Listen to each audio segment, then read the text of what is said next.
Open Season and Over the Hedge. Today I've decided to put these two games against each other because, well, I've never seen the movies for either of them. I know there are talking animals in both and they steal food in both. The back of the boxes also look almost exactly the same. We're gonna look at both because I own both. I don't know why I own both, but let's start by looking at Open Season.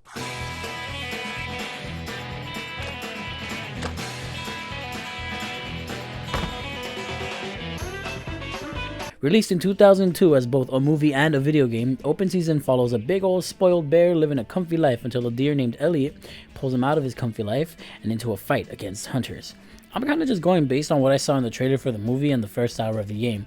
And just a disclaimer, I only played for about 2.5 hours for each of these games, but I feel like I did get pretty far into each of them, so there's that. And good thing I decided not to play too far because Open Season the video game kinda sucks. As someone who hasn't seen the movies, Open Season the video game makes a weird first impression. Its opening level has us follow this big ass stuffed bear while it kinda teaches us the controls, but this level literally only goes on for like less than a minute before a loading screen happens and we get to the next level where, yeah, this big ass bear moment was a dream. From there we get these little on rails moments where you lean left and right to reach for collectibles until you get to your destination. You steal candy from a store while some questionable music plays.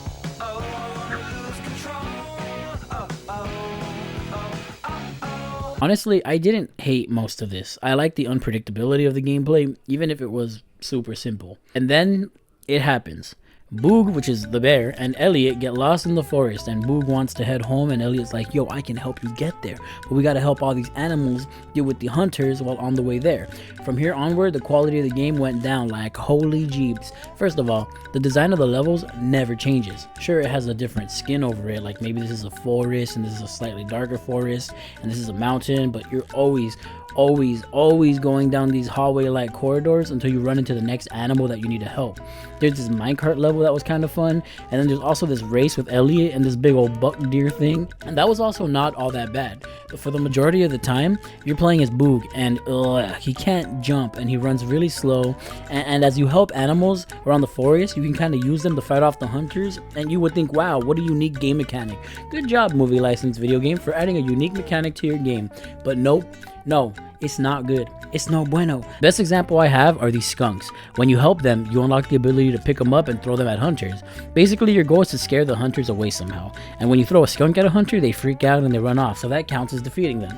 But why bother when Boog has this roar and all you have to do is hold down the button until this bar is in the red and they freak out and run away. And this takes like a few seconds to do and you can clear an entire area like this, like nothing at all. So all you're really doing is running down corridors, holding down a button to scare off a hunter, and running further down the corridor until an animal needs help, which is usually just to scare off all the hunters in the area, so you're again just doing more of the same.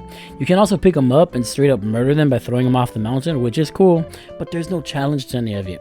It's so dang boring. There are even these badges, I guess, that you can collect which let you go to an upgrade shop and you can buy more health or a stronger roar. Why do you need a stronger roar when the first basic roar does the job perfectly just by holding down the button?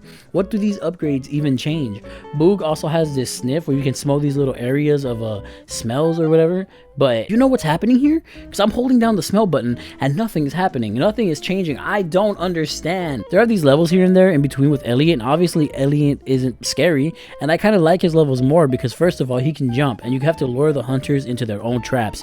It's not good. By no means is it good, but it's better than the rest of the gameplay so far, especially when by the end of my play session, there's this level where you sit in one spot and you have to stop these hunters by shooting porcupines at them, and I hate it when video games do this. It's not fun. It's never been fun. It's never gonna be fun, and it goes on for so long with these ugly ass graphics that you can't even tell where the hunters are half the time, and this game is ugly. The environments are boring and stale, and the characters themselves all look like ass. And okay, maybe the budget wasn't the highest, but work with what you got, man. Be creative instead of adding these half-baked gameplay mechanics that don't work, and most of the time don't even go anywhere. Moving on to Over the Hedge, I kind of just wanted to get my footage and move on.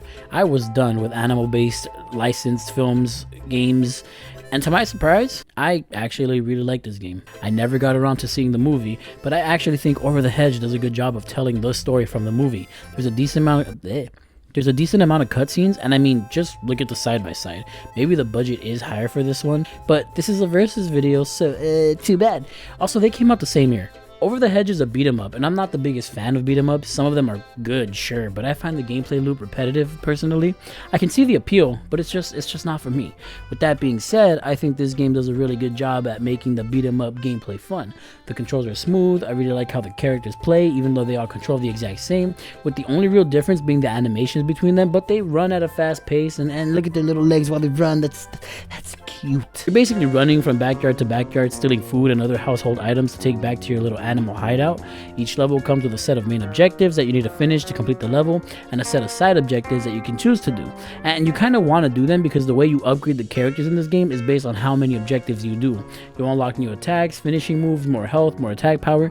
There's a lot to the upgrades here, and they're actually noticeable upgrades that make small but noticeable changes to the gameplay over time and make the loop worth looping through. On top of all that, there's these DVDs to find throughout each level, and they unlock some pretty cool stuff, like these comics that you can read, little movies or cutscenes you can watch, or this.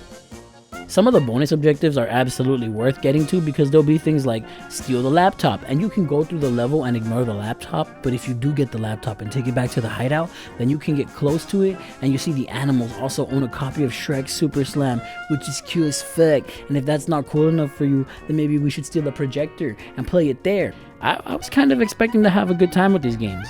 Then after playing Open Season, I was thinking, okay, maybe let's just get this over with. But thanks to Over the Hedge, I actually came out pretty happy about this whole ordeal. And yeah, Over the Hedge wins this one. Tune in next time where we'll do Bejeweled versus Candy Crush. Oh yeah.